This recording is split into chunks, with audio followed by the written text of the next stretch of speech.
Hello and welcome dear traders and investors. I'm glad to present to you the cryptocurrency market review presented by analysts and experts from fx.co portal.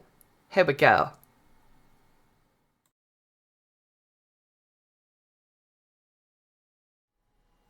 Over the weekend, Donald Trump ordered the halting of strikes on Iran, explaining that he wanted to give Tehran another chance at negotiations.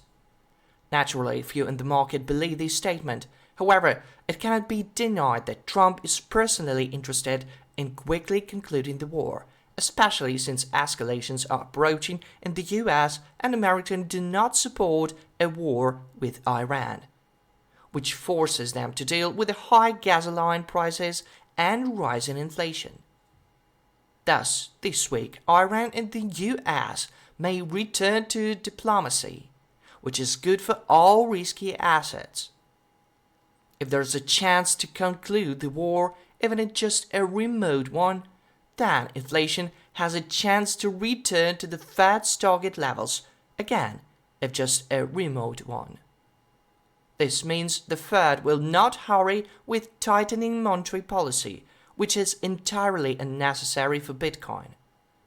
Therefore, at the beginning of a new week, Bitcoin received some support, but it cannot be called strong, so any rise remains inherently corrective.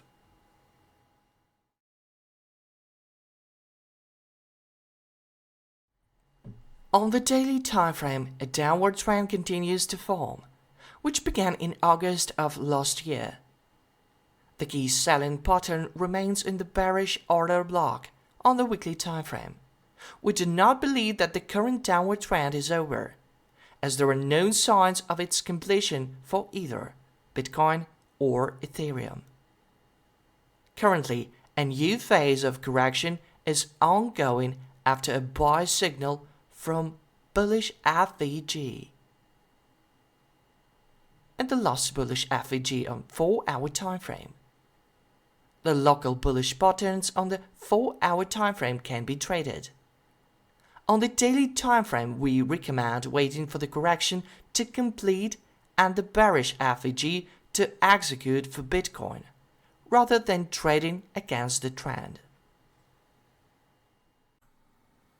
That's all for today. See you online soon and good luck.